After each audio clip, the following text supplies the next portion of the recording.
भारतीय कांग्रेस कमेटी के सभी नेतृत्व को बधाई देता हूं और फिर मैं आशा प्रकट करता हूं भिंड की उस हमारी स्वाभिमानी जनता के लिए जिसकी मैंने बहुत सेवा ईमानदारी से की है। मेरा जीवन बहुत ईमानदारी से बिना किसी विद्वेष की राजनीति के, बिना किसी को हानि पहुंचाए, चाहे मेरे खिलाफ कोई चुनाव लड़ा हो, हारे जीते हो, लेकिन मैंने कभी जीवन में किसी का बुरा नहीं किया है। मेरे पास जो व्यक्ति आ गया, मैं सोशलिस्ट विचारधारा का व्यक्ति हूँ।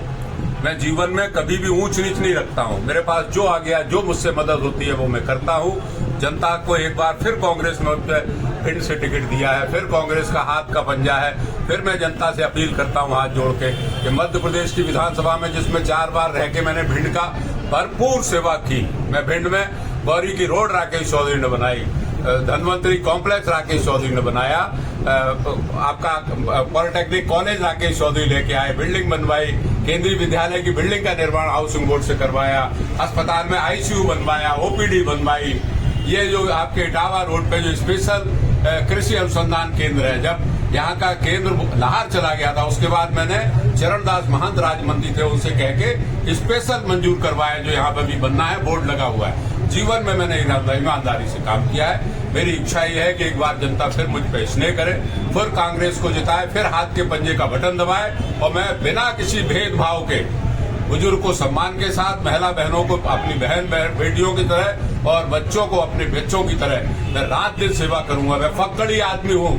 मैंने जीवन में कभी 2 पैसे नहीं लिए और मैं सीना ठोक के कहता हूं कि राकेश चौधरी का 40 साल का 35 साल का जीवन डेड ऑनेस्ट है, 100% ईमानदारी का है। तो और क्या चाहिए? अगर मुझे एमएलए बना दिया जनता ने, कांग्रेस की सरकार बन गई, तो जो सैनिक स्कूल नरेंद्र तोमर अपनी जमीन के पास में ले गए, रिठौरा के पास मालनपुर का, वो सैनिक स्कूल भिंड के बेहड़ में आएगा, जहाँ पे क्वारी नदी का बेहड़ है। ये बहुत बड़ा नुकसान किया है नरेंद्र तोमर ने और नेता लोग देखते रहे भिंड के।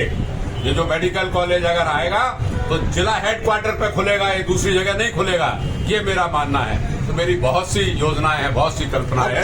सबसे हाथ जोड़ के निवेदन है कि सब कांग्रेस को वोट करें, हाथ के पंजे का बटन दबाएं। आप क्या मुद्दा लेकर आ रहे हैं, जो आप सैंडल लेकर जा रहे हैं? मैं कह रहा हूँ ना, जनता की सेवा मैंने पहले भी की है। मैं ये कह रहा हूँ कि मेरी तुलना मत करिए किसी से, लेकिन मेरे चरित्र को देखिए। मैंने कभी किसी को विद्वेष की राजनीति नहीं की, कभी किसी का नुकसान नहीं किया, किसी के बच्चे को, भाई को परेशान नहीं किया, किसी की जायदाद को नुकसान नहीं पहुंचाया, किसी के ट्रांसफर नहीं कराए। मेरे पास तो अगर रिश्तेदार भी आ गए भिंड के, मुरैना के, ग्वालियर में, तो भोपाल में रह के मैंने उनकी सेवा की है। तो मैं फिर एक बार, अगर जनता मुझे इस तरह समझेगी तो मैं मन से लोगों की सेवा करूंगा। मैं आप लोगों से भी कहता हूं, पत्रकार बंधुओं से कई बात खुले तौर पर, कि मेरे बारे में झांक झांक के देखे कि राकेश चौधरी ने कभी कोई ठेके लिए, कोई बिल्डिंग के, रोड के, कभी कोई विधायक निधि में पैसा लिया।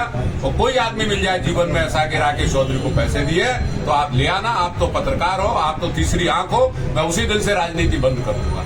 35 साल राजनीति करने में मुझे मेहनत लगी है, मैंने खून पसीना लगाया है, मैं लगा रहा हूँ। ईमानदारी से जीवन जीना और सेवा करना बहुत मशक्कत का काम है। इसलिए मैं आपसे भी निवेदन करता हूँ कि मेरी मदद करें, कांग्रेस को हाथ में विजयी बनाएं। धन्यवाद।